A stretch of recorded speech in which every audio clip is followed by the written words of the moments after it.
ассалому алайкум бинандаҳои азиз, барномаи тиловати ахбор аст аз телевизиони Тоҷикистон. модар ибтидои зиндагӣ, фариштаи ҳаётбахш ва роҳнамову роҳкушои фарзанд аст. бо мақсади арҷгузорӣ ба қадру манзарати модарон ва дастгирии занону бонувон дар мамлакат тадбирҳои зарурӣ амалӣ карда шудааст. давоми солҳои соҳиби истиқлолӣ президенти ҷумҳурии Тоҷикистон пешвои миллат муҳтарам Эмомалӣ Раҳмон ба масъалаи баландбардоштани мақоми зан дар ҷомъия ва дастгирии ҳамаҷонибаи ин қишри фаъол таваҷҷӯҳи хос равона намуданд ва ҳамеша аз иқдомоти созандаи онҳо пуштибонӣ мекунанд. имрӯз иштироки занон дар ҳаёти ҷамъиятӣ назаррас буда бо дастгириҳои сарвари давлат муҳтарам Эмомалӣ Раҳмон бо унвони лаёқатманд ба вазифаҳои роҳбарикунанда таъин карда мешаванд. 7 март дар маҷмаи давлатии Кохи Борбад ба муносибати рӯзи модар ҷамъомади тантанавӣ баргузор гардид, ки дар он президенти ҷумҳурии Тоҷикистон пешвои миллат муҳтарам Эмомалӣ Раҳмон иштирок ва суханронӣ намуданд. президенти ҷумҳурии Тоҷикистон асосгузори сулҳу ваҳдати миллӣ, пешвои миллат муҳтарам Эмомалӣ Раҳмон.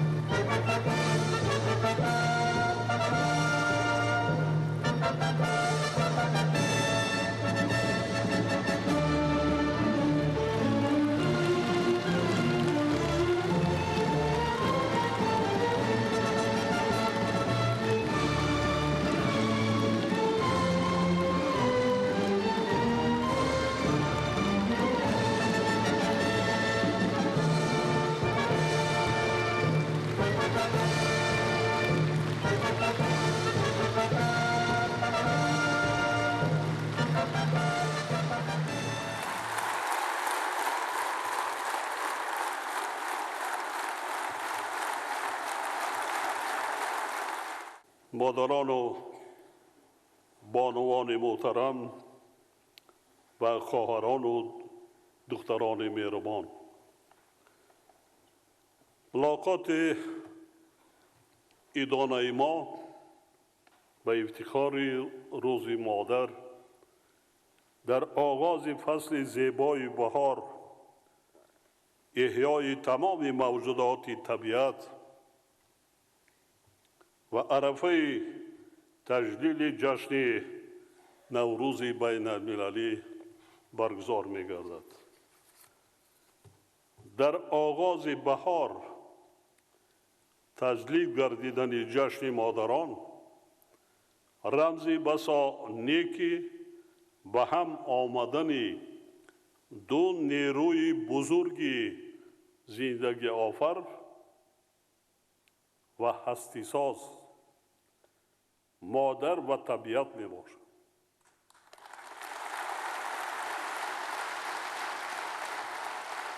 زن مادر رمز آغاز زندگی، نمونه زیبایی و مهربانی و خرمی و شکوفایی حیات بشر، یعنی فرزندانی می باشد که آنها را خود به دنیا آورده است.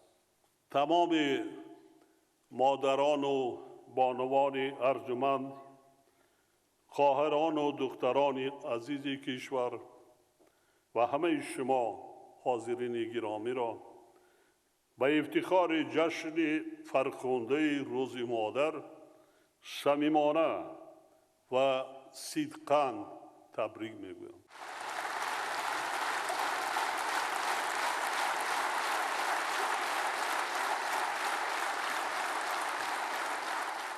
به خاندان هر یک شما و مردم شریف تاجیکستان، کل هموطنان برونمرزی، پیش از همه سلامتی و خوشبختی و روزگاری آسوده آرزو می نمایم.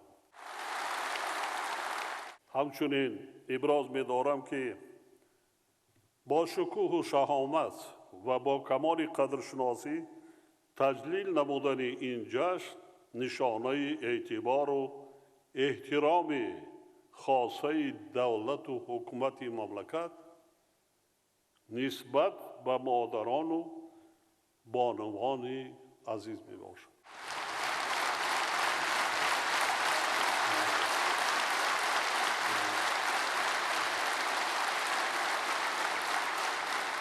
در عرفیات میگویند که زن صاحب معرفت و باعفت گوهر و زن هنرمند و کدبانوی سرشتکار گنجینه است. به این معنی مادران و بانوان خزینه بی‌بهای می باشند که تمام مهر و محبت و عمر عزیز خود را در راه تربیت فرزندان سالم و صالح با سواد و صاحب معرفت، خوش اخلاق و با ادب به حیات مستقلانه آماده نمودن آنها و سرشته روزگار صرف می سازند. مادر تمام عمر خودش به فرزند تربیت فرزند می باشد. برای خودش زندگی نمی کند. آرزوی هر زن در زندگی همین است که فرزند به دنیا آوردن و مادر شدن نصیبش کردن. یعنی مادر موجود است که آفرنده است. فرزند می آفرد، یعنی انسان می آفرد. برای طفل نوزاد خود که هنوز یک موجود ناتوان است 18-19 سال زحمت کشیده او را به یک انسان نیرومند و توانا تبدیل می دهد و تا زنده است حاضر است که هستی خویش را فدای فرزندش سازد.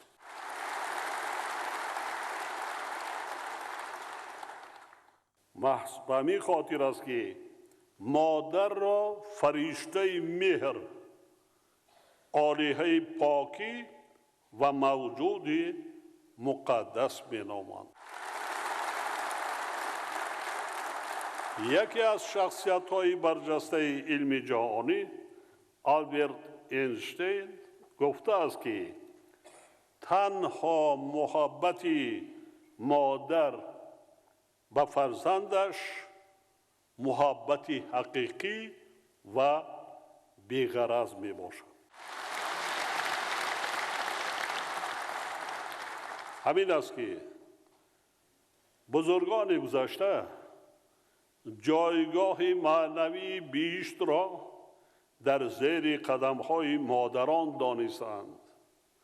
یعنی احترام مادر و خدمت به او راه به سوی خوشبختی و بهشت است.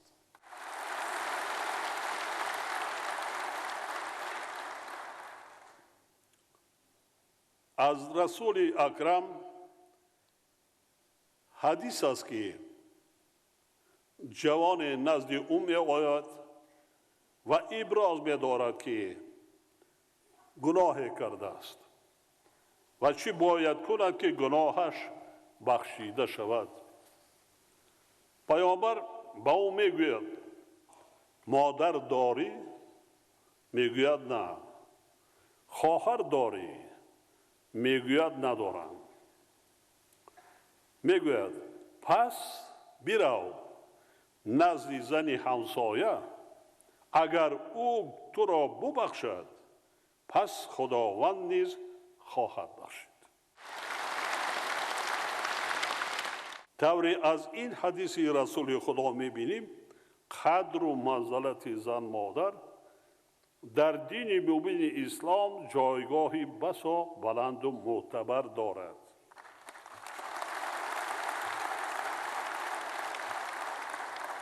چون که تمام نابغه ها و بزرگان علم و عرفان، سیاستمداران و اربابان دولتی و شخصیت های برجسته تاریخ بشر از جمله پیغمبر اسلام حضرت محمد و پیروان او را مادر به دنیا آورده و به کمال رسانیده است.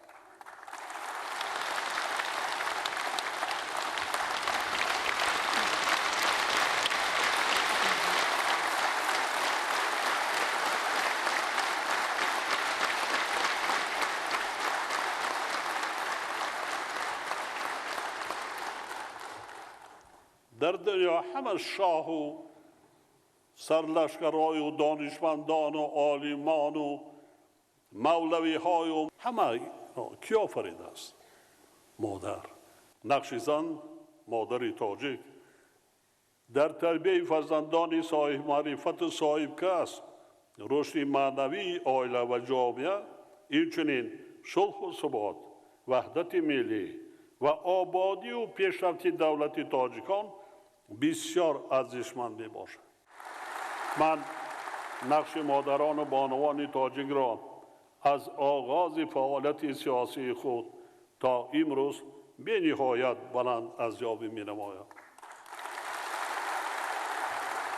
زیرا آنها از روزهای اول سیاست پیشگرفته رهبر دولت را در برقرارسازی صلح سرجم نمودن مردم تاجیک، حفظ استقلال و آزادی و دیگر مسائل های دولتداری نه فقط صمیمانه دستگیری نمودند، بلکه برای عملی گردیدن هدفهای دولت تازه استقلال تاجیکان کمک و سعی و تلاش‌های زیاد کردند.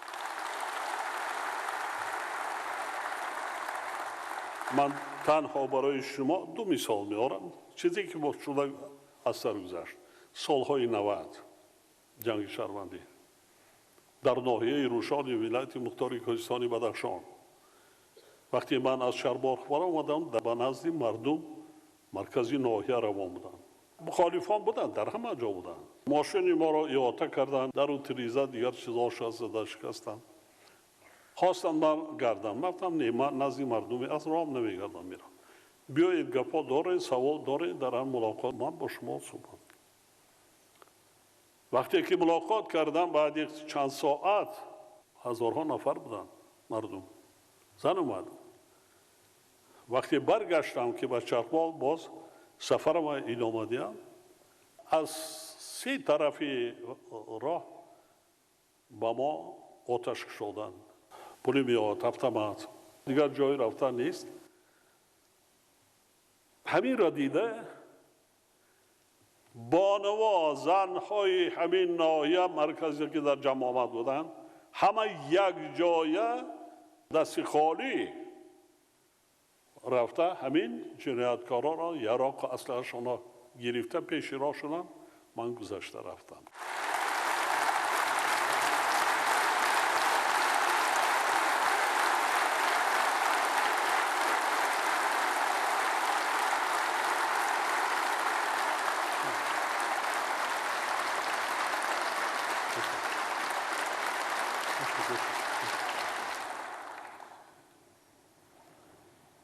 در سال جنگ های شدید شهروندی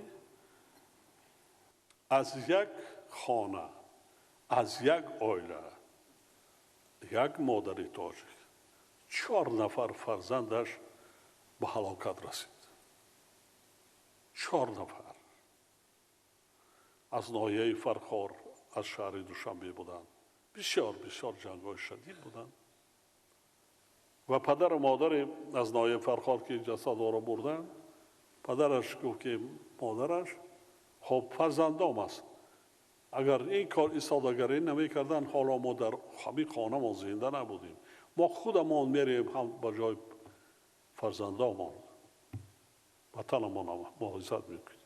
یعنی مادر هم به واسطه خودش و چنین فرزندا را تربیت کرده است که برای برقرار کردن حاکمیت که انسانی جانبازی ها کرد. زنان و بانوان معاصر تاجیک از نسل زنان قهرمان و وطندوست آریایی می باشند و آزادی و عزت و عفت اجدادی خود را در شرایط و روزگار نو حفظ کردند. زنی که باسواد و صاحب معرفت و صاحب هنر می باشد، علاوه بر تربیت فرزند در پیشبرد هدفهای دولت، آبادی وطن و روند سازندگی فعالانه شرکت می‌ورزد و در اعمار جامعه دموکراتیک دنیوی و آزاد و پیشرفته سهمی ارزشمند می‌گذارد. این سهم را به واسطه در زمانی که زندگی و کار و فعالیتش و بعداً با واسطه فرزندانش که آنها را همچون نسل باسواد و دانشمند و صاحب کسب و هنر به کمال رسانیده است می‌گذارد. با در نظر داشت نقش آفرینده و سازنده زنان و مادران و بانوان و دختران گرامی، دولت و حکومت مملکت هنوز از آغاز دوران صاحب استقلالی مسئله بلند برداشتن مقام آنها را در جامعه از جمله سمت‌های افضلیت‌ناک فعالیت خود اعلان نمود. همه شما حاضرین گرامی خوب می‌دانید که مسئله بلند برداشتن مقام زنان در جامعه و با شغل پرمسئول فرا گرفتن آنها در ملاقات و واقعی‌ها، پیام‌ها و دیگر سخنرانی‌های رهبر دولت همیشه تاکید کرده می‌شود.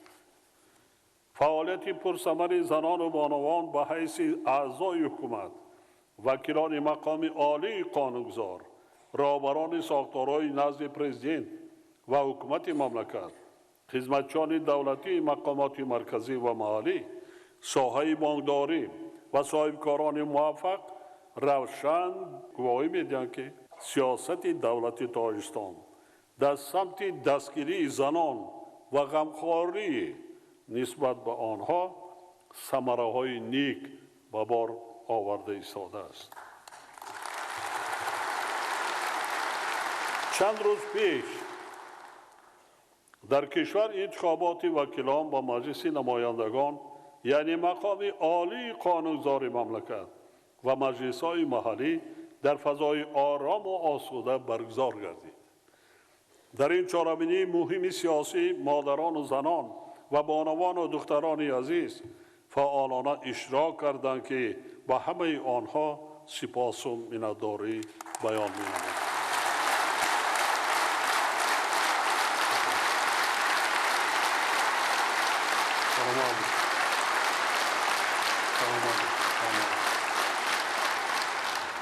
قابل ذکر است که 18 نفر زنان و بانوان همچون وکیل مجلس نمایندگان و 747 نفر به مجلس‌های محلی انتخاب شدند که نسبت به انتخابات گذشته زیاد و باعث افتخار می باشد. یعنی در مجلس نمایندگان 4 نفر وکیلان از حساب زنان نسبت به سالهای قبلی زیاد.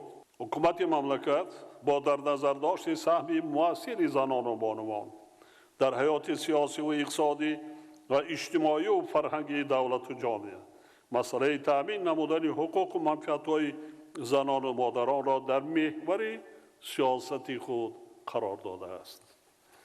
ما به مسئله منتظم بهتر گردانیدن وضع اجتماعی زنان و بانوان توجه خاصه می‌دهیم و تشبس‌های سازنده آنها را پیوسته دستگیری کرده برای عملی گردیدن اقدام‌های نیک و نجیبشان شرایط و امکانات‌های مساعد مهیا می‌نماید.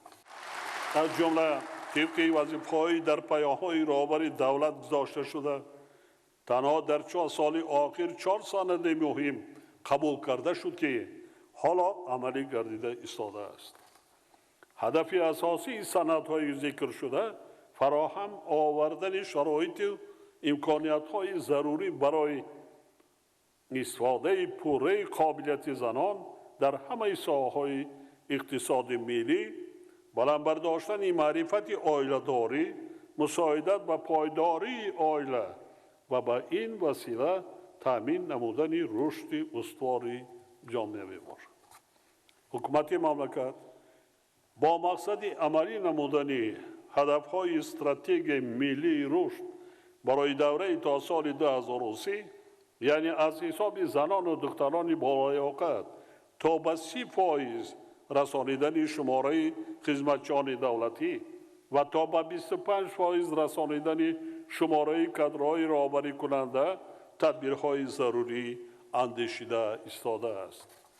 امروز با افتخار و قناعتمندی می توانیم ایثار نماییم که زنان تاجیک در برابر سیاستمدار، وکیل، آموزگار و طبیب، مهندس و انرژتیک و ورزشگر بودنشان همچون عالم و اختراعکار، هنرمند و ایجادکار، خواجگیدار و صاحبکار و خدمتچی حربی و کارمند مقامات حفظ حقوق شناخته شدند. تنها در سالهای 2020 و 2024 در نتیجه دستگیری های بی‌واسطه حکومت مملکت 121 نفر بانوان زنان بالالیاقت به وظیفه‌های راهبری کننده تعیین گردیدند. با وجود این به اگنتی خدمت دولتی نزد پرزیدنت، کمیته کار با زنان و عائله، وزارت اداره ها، مقامات اجرایی محلی حاکمیت دولتی و تشکیلات و مؤسسات صرف نظر از شکل مالکیت آنها سپارش داده می شود که جهت باز هم بیشتر به وظیفه‌های راهبری کننده آماده و پیشبری کردن بانوان و دختران با استعداد و صاحب کسب چاره‌جویی نمایند. حاضرین گرامی، در پیام نوبتی خود اظهار نمودم که ما به عزم اراده و مسئولیت شناسی بانوان و دختران تاجیک، یعنی این نیروی بزرگ جامعه، اعتماد کامل داریم و آنها را همه جانبه دستگیری می نماییم. زنان و دختران نصف اهالی تاجیکستان را تشکیل می دهند و در حقیقت قوه بزرگ اعمار جامعه آزاد و پیشرفته در مملکت می باشند.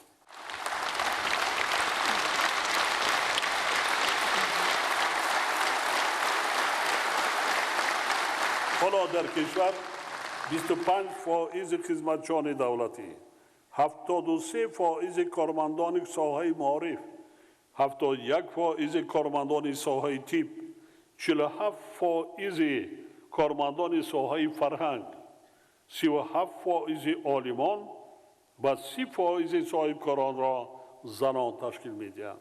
سال به سال شماره زیاد شده ایستاده است. من فکر می‌کنم این روند بسیار مثبت است. من به یاد آوردم سالهایی که من خواننده بودم، خواننده مکتب، سالهای 68-69 در مکتب ما همگی 3 نفر معلم بودند. دیرکتور مؤسسه بودند. به نزدیکی یک چند سال پیش در شهر دوشنبه وفات کرد. بعدا یک معلم زبان روسی، یک کتابخانه دار، تمام بانوان خیلی کم بودند. در خارجگی خواستم که از حساب جوانان برای تربیت متخصص تیار کردن. مانع اساسی را پدر و مادر را ایجاد می‌کند. خرافات. انک عصری نو همه این چیزها را نیست می‌کند. دیگر با خرافات زندگی کردن، پیش رفتن، رشد کردن، ترقی کردن نمی‌شود. حتی زندگی کردن نمی‌شود. درست نمی‌ماند.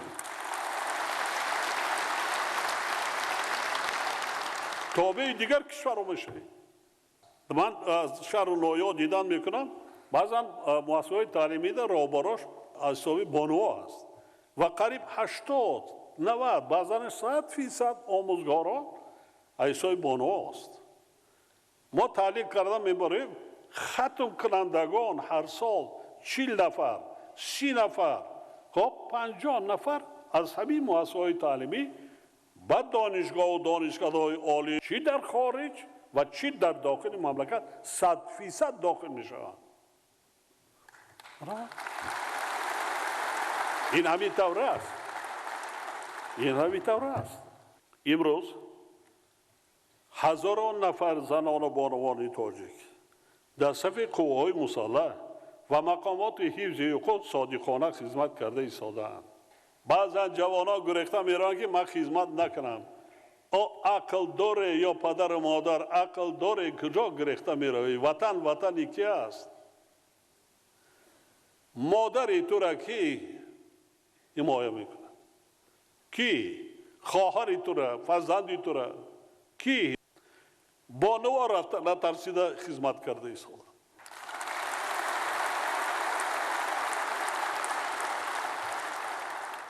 شماره عمومی کارمندان نظام بانکی کشور حالا 21,000 نفر می باشد که 8,500 نفر یا 41% آنها را زنان تشکیل میدهند. من سپارش میتیم که 60-70% کارمندان سیستم بانکی را باید بانوا تشکیل کنند.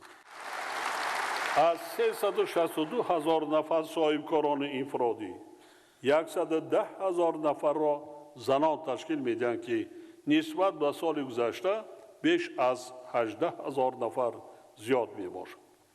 از 180,000 نفر رهبران خواجگی‌های دهقانی 53,000 نفر آنها را زنان تشکیل می‌دهند.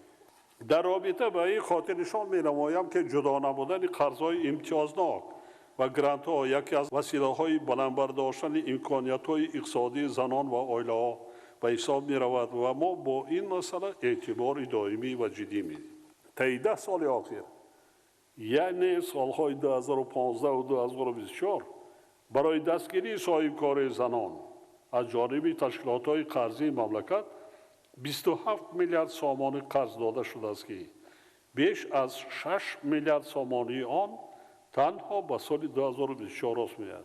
علاوه بر این در این دوره برای دستگیری فعالیت صاحبکاری زنان 24 میلیون سامانه گرانت‌های پرزیدنتی جدا کرده شدند.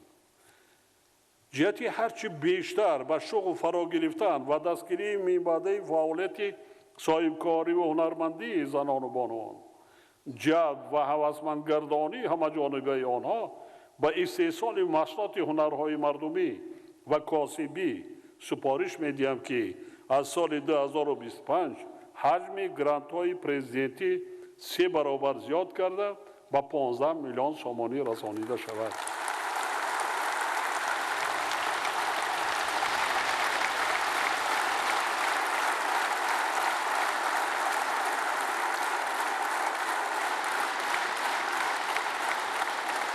تحلیل لایحه‌های از جانب زنان و بانوان تاجیک عملی گردیده نشان می‌دهد که آنها در سمت تأسیس کارگاه‌های خرد، احیا و رشد هنرهای ملی ملکه بلند و تجربه زیاد دارند. همچنین حصه زنان و بانوان صاحبکار در بنیاد کردن و برای ماندن فعالیت مرکزهای خدمت‌رسانی و تجارتی، انشاءات استحصالی و اجتماعی و در این زمینه تأسیس دادن جایهای نوی کاری تا رفع نظررس گردیده ایستاده است. یعنی امروز ساحه‌ای نیست که زنان و بانوان در آن فعالیت نداشته باشند. آنها وزین‌ترین کارها را به دوش می‌گیرند و حتی در بنیاد انشاءات تقدیرساز عصر، نیروگاه برقی آبی راغون، حالا بیش از 1000 نفر زنان برابر مردان زحمت کشیده ایستاده‌اند. یک تماشا برویم، یک برویم ببینیم خودتان گروه ها شوید روید ببینیم که در چگونه شرایط نه اینکه زنان جوان مردان 99% متقاعس های تاجیک هستند.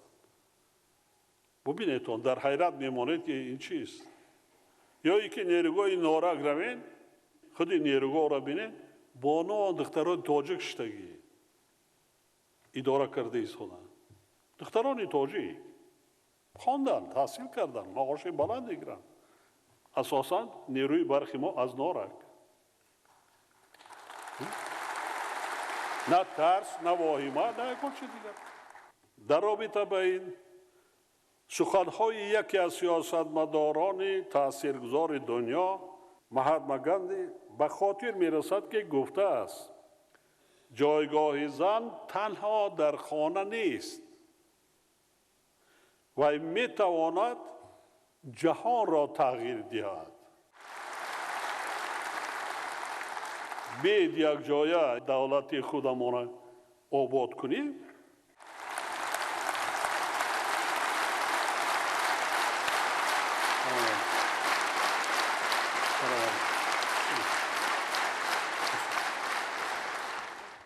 نمی رسم و آیین های ملی سر و لباس ملی اگر کلی بانوان و مردم ما با سر و لباس‌های ملی رو آوریم و باور کنیم، وقت زمان هر یک لباس وقت زمانی خودش داره. این هم مدنیت است، این هم آداب است. این قدیمه بودن ملت را نشان میده. تاریخ و تمدن فرهنگ باستانی ملت را نشان میده. چرا ما بیگانه پرستی کنیم؟ زیاده روی نکنید آن. من میفهمم، میدانم، هستم بعضا صاحب کارا منصبدار را آلاشان نمیدانم که این چی عنوان میداده باشد. این یک ظاهر پرستی است، خود را از دیگران بالا گذاشتن است. هیچ سودی ندارد، معنی ندارد. از اون زیاده روی کردن فرزند دارین، نویره دارین، همون مبلغ برای بهتر شدن شرایط زندگی همونا روان کنید. انا همین آزادی که دولت و حکومت برای شما مهیا کرده است، انا همین آزادی را مثل گهواره که چشم ایجاد کردن.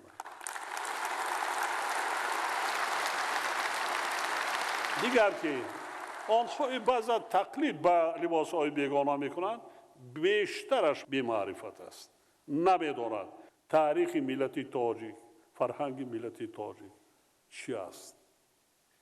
نمیداند بیشترش. و زیاده روی میکنند.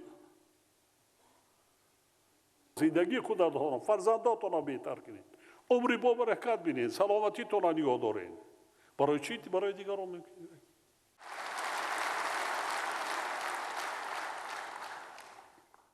حاضرین گرامی، حل مسائل اجتماعی یعنی ساحه‌های علم و معارف و تندرستی و جلب هرچی بیشتری بانوان و دختران به این سمت همیشه در محور سیاست دولت و حکومت مملکت قرار دارد.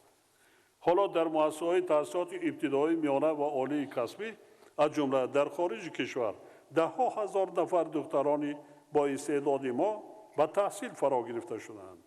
تکراراً ابراز می‌دارم که امروزها در 42 دولت دنیا 42,315 نفر جوانان با استعداد ما تحصیل میکنند که بیش از 13,000 نفر یا 30% آنها را دختران تشکیل میدهند.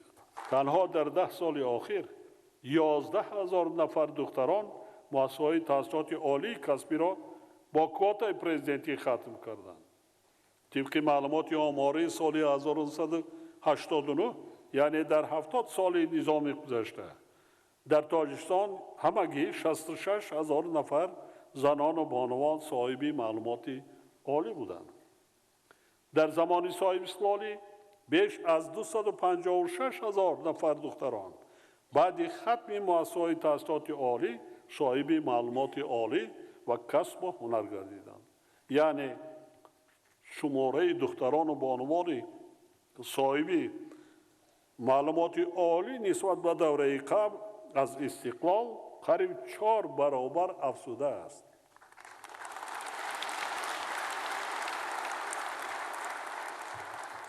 حالا با 100,000 نفر دختران در مؤسسه‌های تحصیلات عالی کسبی مملکت و 13,000 نفر در کشورهای خارجی با آموختن علم و دانش و کسب و هنر مشغولند.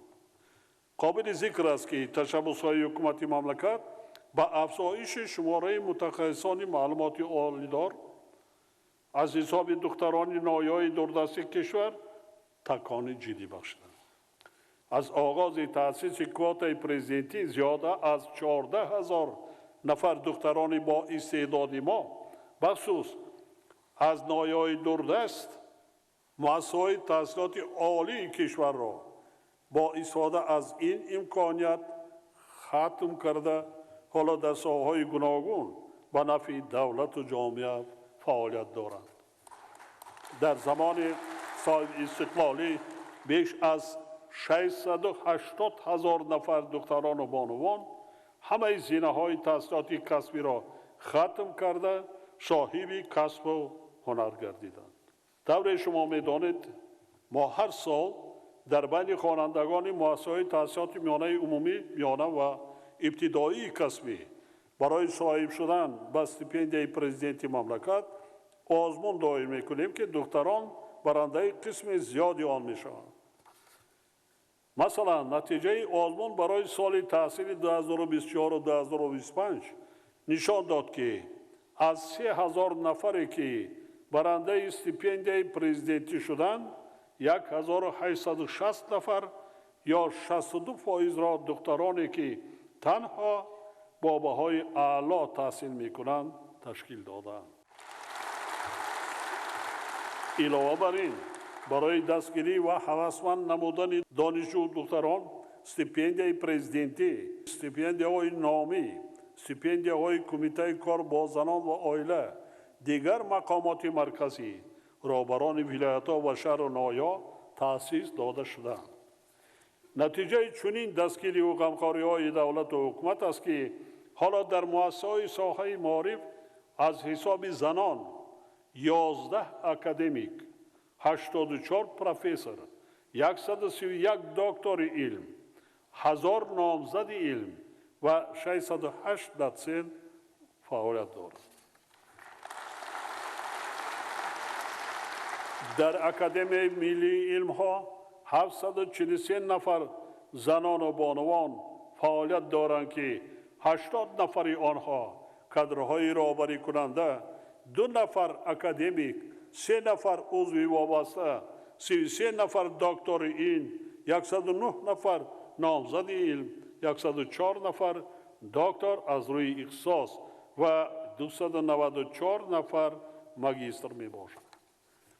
در 5 سال آخر شماره اختراعکاران از حساب زنان به 210 نفر رسیده، از جمله 5 نفر با اختراعات نادر خود در سطح بین المللی سزاوار شاهجایزه و مدال طلا، 10 نفر صاحب مدال نقره و 1 نفر سزاوار مدال برنجی گردیدند.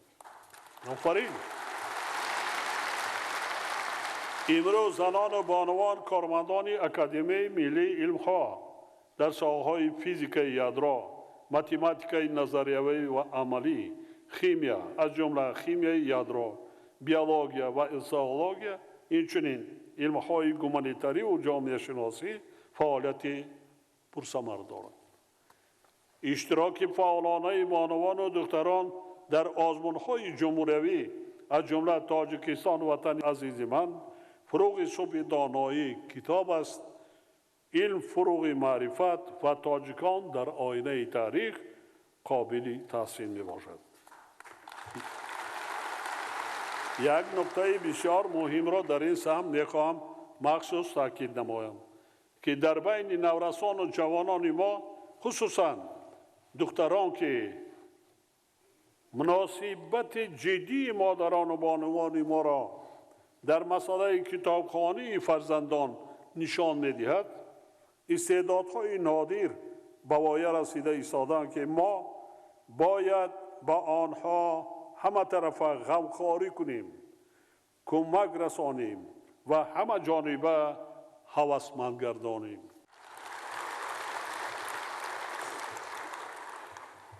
خاطر نشان می‌نمایم که با سپارش رهبر دولت از سال جاری سر کرده مبلغ جایزه های آزمون های جمهوری 2 برابر زیاد کرده شد. مبلغ آزمون های جمهوری فروغ صبح دانایی کتاب است، تاجیکستان وطن عزیز من و علم فروغ معرفت که سالهای گذشته 12,440,000 سامانی را تشکیل میکرد، در سال 2025 23,570,000 سامانی پیش بینی گردیده.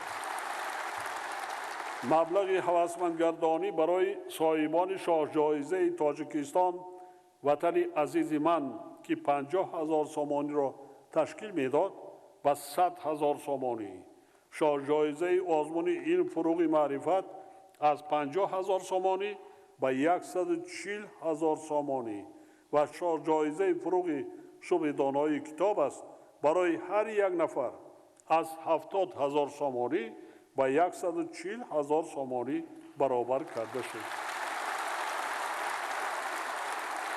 این همه تنها برای نورسان و جوانان نیست، برای همه است.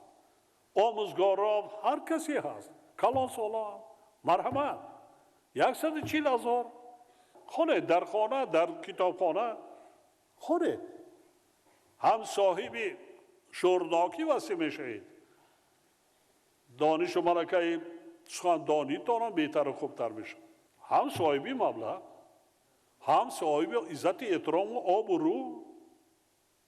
ولی دیده ایستاده کدام که شاه جایزه یا که حتی در تاجیکستان وطن عزیز من سپارش دادگیم غالبای آزمون در معرکه ما دعوت میکنیم. همین روز برای شما مخصوص من سپارش دادم همه آنهایی که در نزد شما شعرخوانی میکنن، هنر نمایی میکنن، همشان غالبان آزمونند، همشان خودساله هستند.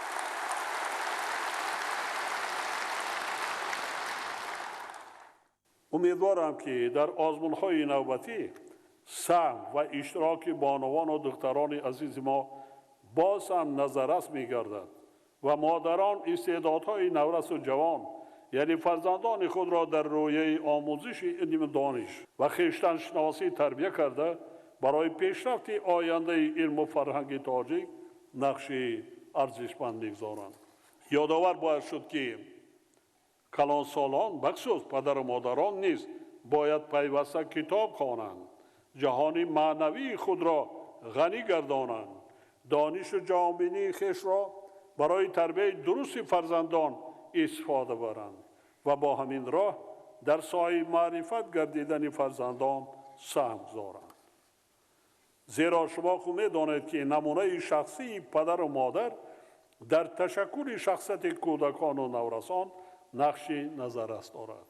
منفیت کتابخوانی قبل از همه در آن است که شعور و جهانبینی شخص را وسیع می‌گرداند و او را سخنور و دانشمند می‌سازد. بسیار مهم است. حتی آنهایی که تنها و دیگر هم باشد که اثرهای بدیعی خوانید. رفیقتان کتاب می‌شود. هر خلاف فکرها از خیالتان برآمده می‌رود. برعکس بسیار چیزها را فهمیده می‌گیرید. مخصوصاً شاهنامه را خوانید.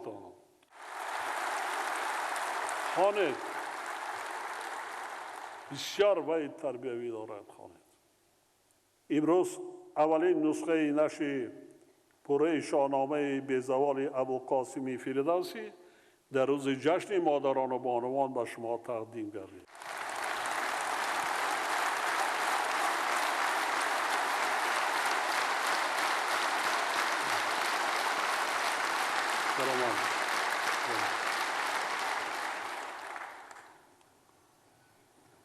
تقدیم کردن این شاه اثر جاودانی بر شما بی سبب نیست. مادر تاجیک در طول تاریخ چندین هزار ساله ملت هزاران نفر رادمردان، نابغه ها و شخصیت های برجسته علم و ادب و قهرمانان و پهلوانان را به دنیا آورده و به کمال رسانیده است. امام اعظم کی است؟ امام اعظم که 65% مسلمانان دنیا در همین مذهب هستند. مذهب حنفی. تاجیک. مولانا نه که برای یک ملت تاجیک ایجادیات اون برای کل بشریت است. اگر مولانا را گرفته خوانتان گویا که برای امروز ایجاد کرده است. شعر میخونه گویا که این برای همین شرایط امروز است. یا که ابو عبدالله رودکی یا که ابو علی ابن سینا چقدر تواضع کردند. من باوری کامل دارم که باز شرایط زمان حاضره در عالم دانشمندا و کیهانوردان زیادی به دنیا میان.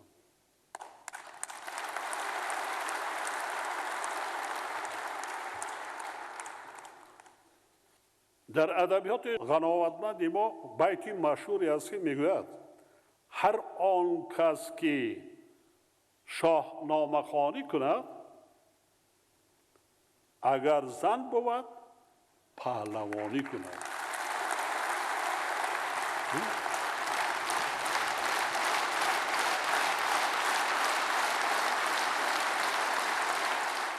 حاضرین ارجمند، تحلیل 5 سال آخر نشان می‌دهد که داخلشوی دکتران با مؤسسه‌های تحصیلات عالی و میانه کسبی سال به سال افزوده ایستاده است.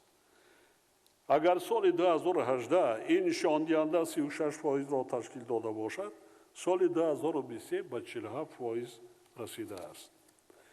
این نشان دهنده ها خوبند، ولی ضرور است که برای باز هم بیشتر به تحصیل و کسب آموزی جلب نمودن دکتران تدبیرهای علاوگی اندیشیده شود. از جمله وزارت معارف و علم را ضرور است که در همکاری با وزارت و اداره‌های داخلدار جهت بزینه ماجستراتورا به طور رایگان قبول نمودن دکتران چاره‌جویی نمود. علاوه بر این به دکترانی که مؤسسه‌های تحصیلات عالی را با کوتای پرزیدنتی و دیپلم اعلی ختم می‌کنند امکانیت داده شود که تحصیل خود را در زمینه‌های ماجستراتورا و دکتراتورا از روی اختصاص ادامه دهند. ما وظیفت داریم که برای صاحب علم و دانش و کسب و هنر گردیدن فرزندانمان و مخصوصاً دکتران تمام شرایط و امکانیت را مهیا سازیم تا آنها در زندگی مستقلانه خود اذیت نکشند و محتاج دیگران نشوند. یعنی در همین مرحله جهانشوی ما شما رو آوریم به علم و معارف، به تربیه فرزندان.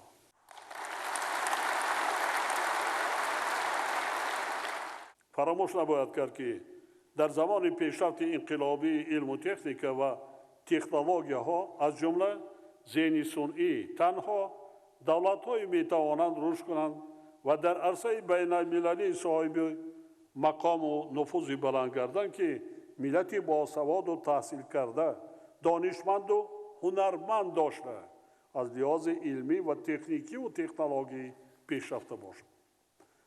یعنی ما برای همقدم زمان پیشرفته شدن باید نسل‌های باسواد و دانشمند، صاحب معرفت و زباندان و دارای جامعی وسیع را تربیت کرده به کمال رسانیم. در عصر نو که زمان سواد و دانش، علم و تکنیک و تکنولوژی ها می باشد، دیگر با روایت سازی و افسانه بافی مردم را فریب دادن و پیشرفت دولت و جامعه را تأمین کردن امکان ندارد. ما هر سال در همه زمینه‌های تحصیلات عالی، میانه و ابتدایی کسبی، همچنین مؤسسه‌های وزارت محنت، مهاجرت و شغل اهالی به حساب میانه 130,000 نفر ساکنان کشور از جمله بیش از 60,000 نفر بانوان و دختران را صاحب کسب می نماییم که در شرایط امروزه قانع کننده نیست. ضرور است که در سمت جلب باز هم بیشتر ساکنان و مخصوصاً بانوان و دختران با کسب و هنر آموزی تدبیرهای علاوگی اندیشیده شد. وابسته به این بار دیگر ابراز می‌دارم که ما برای علم و دانش آموزی دختران و بانوان در آینده نیز تمام تدبیرهای ضروری را عملی می‌گردانیم و فراموش نمی‌کنیم که طبق حدیث پیغمبر اسلام اهمیتیتون طبق حدیث پیغمبر اسلام طلب علم به هر مرد و زن مسلمان فرض است.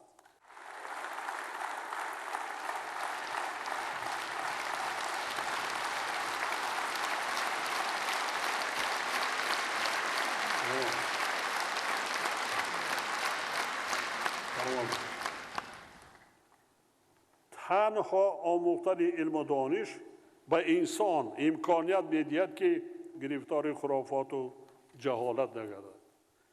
شخصی که صاحب معرفت است، علم و دانش، کسب و هنر دارد و زبانهای خارجی را می‌داند، هرگز خرد نمی‌شود و به کدام گوشه دنیا نرود رزق روزی خود را می‌یابد.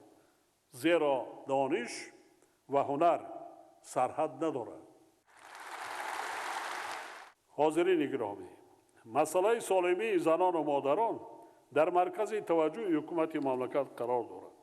با در نظر داشت اهمیت این مسئله تا امروز ده‌ها سند معیاری حقوقی از جمله استراتژی و برنامه‌های ساحه تندرستی و نقشه‌های ملی قبول گردیدند که هدف آنها حفظ سالمی زنان و مادران و کودکان میباشد.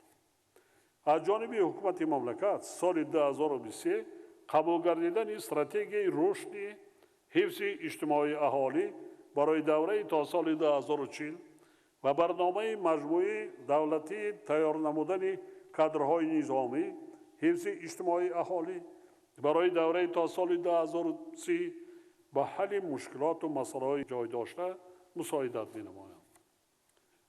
در زمان صاحب استقلالی با در نظر داشت اهمیت نهاد عائله در تشکل جامعه سالم و پیشرفت دولت، اینچنین حفظ ارزش‌های فرهنگ ملی، پرینسیپ‌های حمایه دولتی عائله همچون اساس تشکل جمعیت و عملی شوی حقوق هر شخص به تشکیل عائله اعتبار انسانی کسب نمود و به صفت یکی از سمت‌های افضلیت‌ناک سیاست دولت اعتراف کرد. با مقصد بلند برداشتن معرفت عائله‌داری جوانان، فن معرفت عائله‌داری همچون درس اساسی تعلیمی و فن آداب معاشرت و روزگارداری به صفت درس علاوگی تربیوی به برنامه‌های تعلیم وارد کرده شدند. این کمک به پدر و مادرها. لیکن من بسیار عائله‌ای را می‌دانم که همین یک خطاگی پدر و مادرها در همین است. در وقتی سر دسترخوان شدن در عائله کودکان را علاهیده خوراک می‌دهند. این کار کردن در کار نیست. کودک هم همچون اعضای همین عائله در سر دسترخوان باید باشد. چگونه خوراک می‌خورد، چگونه دسترخوان را آراستند، چگونه معاشرت می‌کنند. وقتی پدر و مادر که در تربیت فرزند حصه گذار نیست، بعضا چیزهای تلختر هم دارد. پیش از همه کودک تربیت می‌یابد، خلق و آداب و رفتارش از عائله سر می‌شود. پدر و مادر چیزی کند فرزند میتونه از او بدتر کند اگر چیزی بد باشه. جنگ و جدال و کشمکش و خرخشه و بحث و مناظره در نزد فرزندان کردن در کار نیست. در روند عملی گردیدن تدبیرهای ذکر گردیده ضرور است که با مسائل وابسته به حفظ ارزش‌های عنعنوی عائله تاجیک و استواری آن، تربیت درست نوجوانان و جوانان و پیشگیری کردن حقوق ویرانکنی و جنایتکاری در بین آنها، اینچنین آموختن علم و دانش و کسب و هنر، از خودکنی زبان‌های خارجی و تکنولوژی اطلاعاتی و کمیونیکاسیونی باید اعتبار جدی و دائمی داده شود. مسئله تامین نمودن حقوق و آزادی زنان در زمان معاصر یک سمت مهم فعالیت دولت صاحب اصلاح و دموکراسی و حقوق بنیاد به شمار می‌رود. علاوه بر تدبیرهای زیادی در این سمت عملی گردیده، توسط قانونگذاری عائله معاینه طبی ازدواج کنندگان جاری کرده شد که با تشکل عائله سالم، پایداری و خوشبختی عائله ها و پیشگیری کردن پنهانشوی بیماری‌های سرایت کننده مساعدت می‌نماید.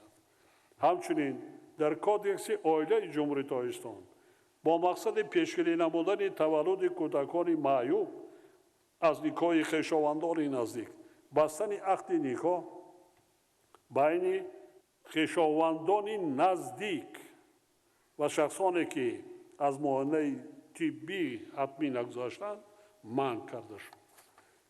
حالا در کشور قریب 4000 نفر کودکان از نیکای خویش تباری معیوب تولد شده به قید گرفته شدند. از خویش تبارو نزدیک معیوب تولد شده.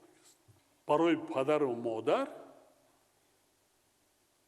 از فرزند فقط سلامتی و خوشبختی فرزند را تحفه بهترین می‌داند.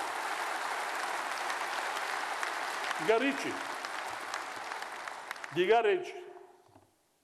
باور دارم که مادران و زنان ارجمند ما در سمت رعایت مقررات ذکر گردیده قانون پیشرفت و تشبثکار خواهند بود. زیرا با خوشبختی فرزندان و پایداری عائله‌های جوان مادران از همه بیشتر منفعت‌دار و مسئول میباشند. برای والدین بخصوص مادران چیز از همه مهم چه است؟ البته سالم بودن فرزندان و خوشبختی عائلوی آنها. با دولت نیز ملت سالم در کار است. همچنین خاطرشان می‌سازم که در مسئله پایداری عائله پیش از همه پدر و مادران مسئولیت دارند. شما بانوان و خواهران گرامی خوب می‌دانید که من در ملاقات و سخنرانی‌های خود با زندگی مستقلانه آماده کردن فرزندان هم پسران و هم دختران را دائم خاطر نشان می‌نمایم. فرزند به زندگی مستقلانه باید از هر لحاظ آماده باشد و قدر زحمت پدر و مادر خود را داند در چگونه شرایط او را تربیت کرده است. تلفن‌های موبیلی صورت هم میگیرند. در دوره همون خوردیشان رستشان بگیرین. در یک جامانی کلان کشید تیرشان که گاه بیند از کجا آمده است، چه خیل، کی بود. فکر میکنند همه خیل با دنیا آمدند تمام و فکر دیگرشان آن است که اونا ابدا در همین دنیا همین خیل میستند. حیات خیل نیست. حاضرین گرامی، مادران و بانوان تاجیک در مشکل ترین روزهای تاریخ دولت و خلق تاجیکستان و در سنگین ترین لحظه های حیات مردم کشور با صبر و تمکین و وطن دوستی و صداقت تکیهگاهی با اعتماد بودند و هستند. دولت و حکومت مملکت از آغاز دوران صاحب استقلالی تا امروز زنان و بانوان را نیروی بزرگ عملی سازنده هدف و نقشه های خود در جاده پیشرفت و آبادی وطن میشمارد. با اعتماد کامل ابراز می‌دارم که مادران و بانوان محترم ما منبع نیست در تعلیم و تربیت فرزندان خوش اخلاق و صاحب معرفت، تطبیق طلبات و مقررات قانون‌های ملی درباره تنظیم جشن و مراسم و درباره مسئولیت برای تعلیم و تربیت کودک سهمی ارزشمندی خود را می‌گذارند. در این روند پیشگیری کردن بیگانه پرستی از جمله در مسئله سر و لباس و رسم و آیین‌های برای مردم ما بیگانه سعی و تلاش باز هم بیشتر به خاطر تحکیم صلح و ثبات در جامعه، پیشرفت دولت و آبادی وطن از جمله وظیفه‌های مهمی بانوان و زنان گرامی ما میباشد. ما باید از استقلال و آزادی که داریم ناشکری نکنیم. روندهای جهانی شوی و قدرت‌های جهانی با استقلال و آزادی زبان، فرهنگ و سنت و عنعنه‌های مردمان کشورهای دنیا تهدیدی واقعی ایجاد کرده ایستاده‌اند. دولت‌ها از بین رفته ساکنان بعضی منطقه‌های عالم را از وطن تاریخی آنها بیرون کرده ایستادند. این مسئله بسیار جدی است و آن را نباید نادیده گرفت. شما مادران و بانوان عزیز و دختران و خواهران مهربان خوب مشاهده میکنید که در نتیجه به گروه‌های تروریستی و اکستریمیستی شامل گردیدن بعضی جوانان ناآگاه چقدر عائله‌ها پریشان، زنان و فرزندان آواره و سرگردان و پدر و مادران آنها در نزد جامعه سرخم گردیدند. آنها با عملهای ننگین خود اینچنین به شأن و اعتبار ملت تاجیک و دولت تاجیکان اسناد آورده‌اند. حالم آورده ایستادند. شما می توانید در امر پیشگیری کردن چنین روند نامطلوب و ننگاور سهمی ارزشمندی مادرانه خود را گذارید. لباس‌های زیبا و شنو ملی خودمان را که در همه دور زمان‌ها زینت بخش زنان و مادران تاجیک بودند و افاده کننده حیثیت و عفت آنها محسوب می‌یافتند ترک نکنید. بخصوص در فصل بهار از همین روزها سر کرده خرد و بزرگ لباس ملی ببر کنید و افتخار داشته باشید که اطلس و ادرس و چکن تاجیکی ما جهانی شده است.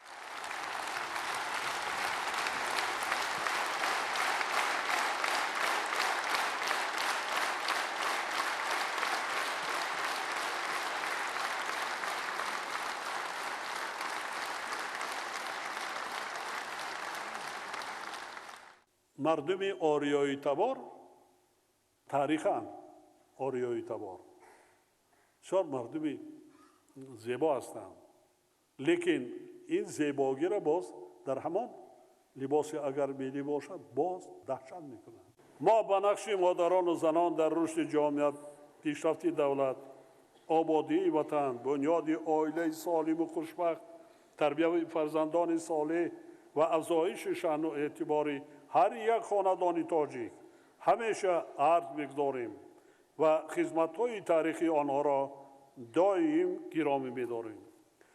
ما به هنر و استعداد، کوشش و غیرت، قابلیت تشکیلاتچی و مهارت و کاردانی مادران و بانوان عزیزمان تحسین می‌خوانیم و باور داریم که آنها در آینده در تطبیق سیاست دولت و حکومت مملکت، پیشرفت جامعه و آبادی وطن محبوبمان سهمی باز هم بیشتر می‌گذارند.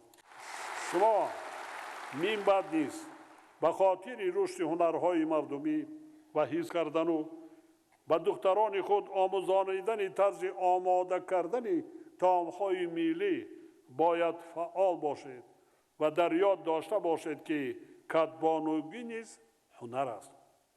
هر کس کدبانوش نمی‌تواند. فرزندان عزیز، نورسان و جوانان و جوانمردان، شما باید به قدر عظمت و بزرگی پدر و مادر که آفریدگار ما در این دنیا و سبب هستی ما می باشند بیشتر رسید. آنها را دوست دارید و احترام کنید. خدمتشان را بجا آورید و دعای نیکشان را گیرید و همیشه در آرزوی آن باشید که پدر و مادران سایبان سر ما و شما باشند.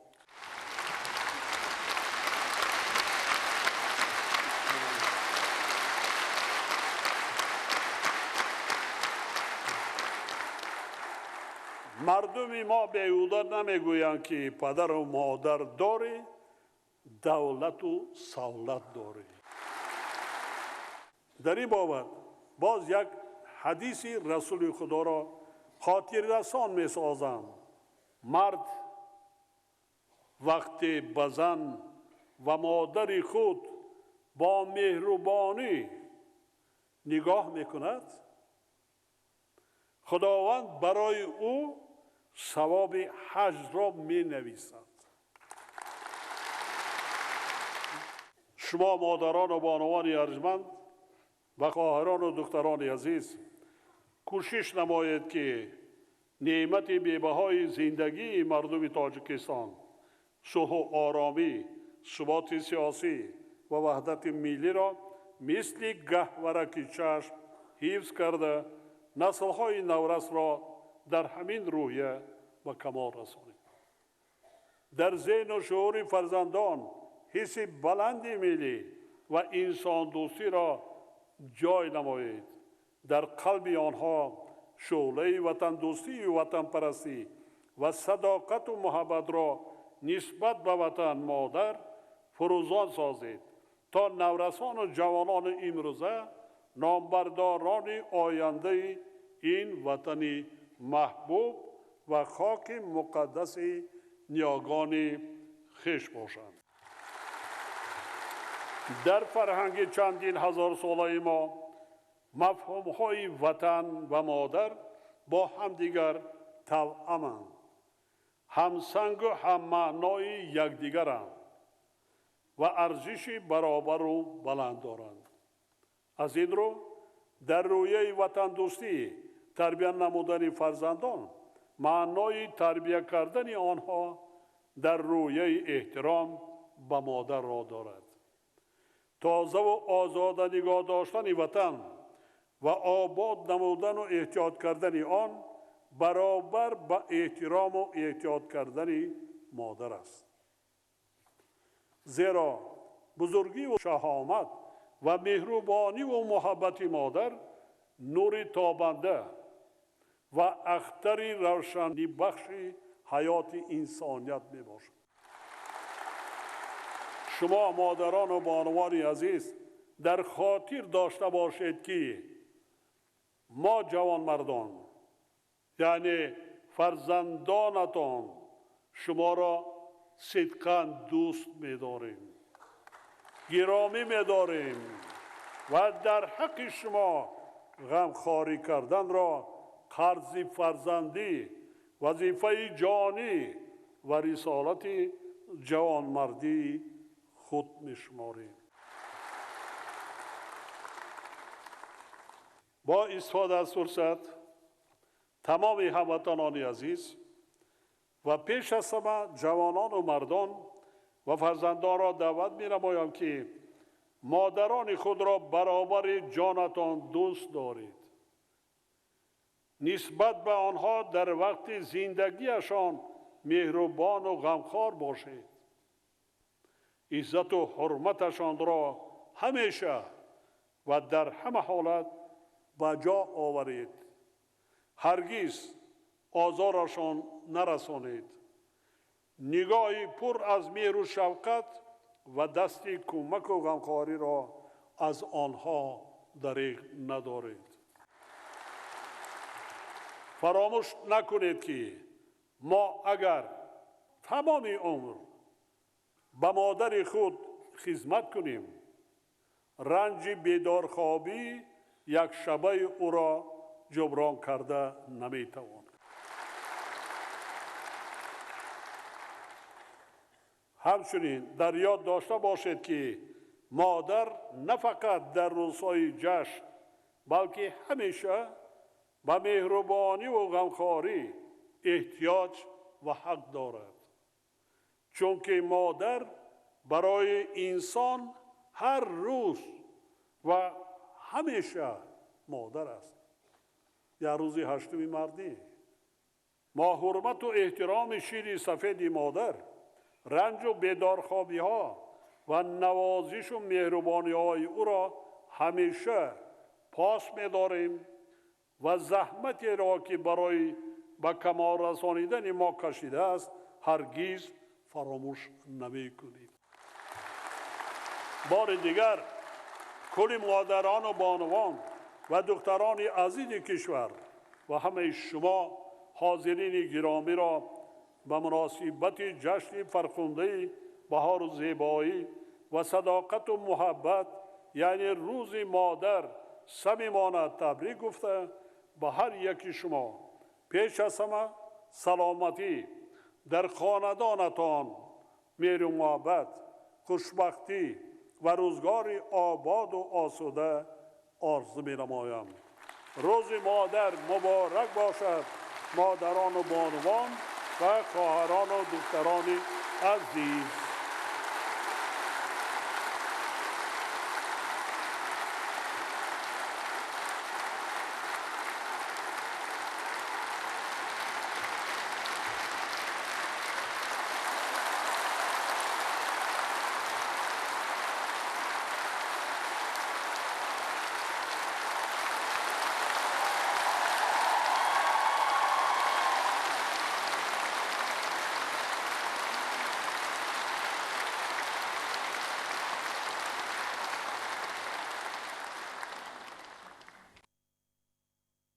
ملاقات بسیار صمیمی پیشوای معظم ملت با زنان و بانوان کشور به ما بانوان یک روح و الهام تازه بخشید. در سطح دولتی تجلیل در این سطح بسیار بلند تجلیل نمودن روز مادر، این احترام به مادر تاجیک، احترام به بانوی تاجیک از جانب حکومت و دولت کشور، خاصتا اساسگزار صلح و وحدت ملی، پیشوای ملت، پرزیدنت جمهوری تاجیکستان، صدر معظم ملت محترم امامعلی رحمان محسوب می‌یابد. مادر واقعا سرچشمه مهر و وفا، مبدأ نور و صفا، آینه چهره‌نمای ملت بوده. وجود او از مهر و محبت، عشق و صداقت، صمیمیت، تربیت خوب به فرزند سرشته شده است. همین است که نقش و مقام و منزلت زن تاجیک در محور سیاست دولت و حکومت کشور جای مخصوصاً خاصه را کسب کرده است. همین است که پیشوای معظم ملت ذکر می‌نمایم که زنان و بانوان ما در تمام ساحه‌های حیات جامعه از جمله اقتصادی و اجتماعی، فرهنگی و سیاسی سهم بی‌نهایت ارزشمند دارند و امروز ما زنان و بانوان را در تمام ساحه‌های حیات جامعه به نظر می‌رسند.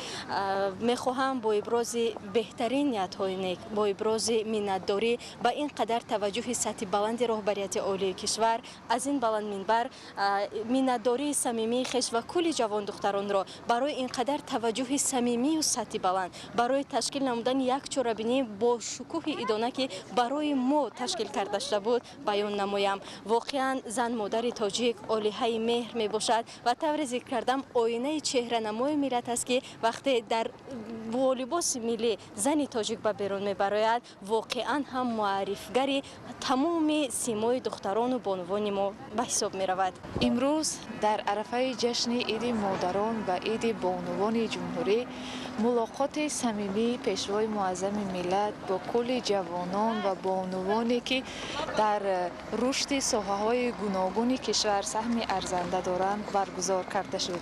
امروز ما خودمان را از زمره موفق‌ترین و خوشبخت‌ترین جوانان حساب می‌کنیم که امکانیت به دست آمد تا با در ملاقات پیشوای ملت اشتراک و از سخن‌های صمیمی و سرشار از مهر و محبت آن کس برخوردار گشتیم. پیشوای معظم ملت امروز در برآمدشان بارها تاکید کردند که جوانان امروزه از جمله بانوان باید خوش زبان و خوش سلیقه همزمان داننده یک چند زبان ها باید باشد. طور مشاهده گردید بانوان جمهوری ما در سراسر دنیا در ساحه های گوناگون رشد کشور سهم ارزنده گذاشته ایستادند و باشد که من بعد بانوان تاجیکستان در سراسر جمهوری معرفگر صنعت اصیل ملت تاجیک باشند.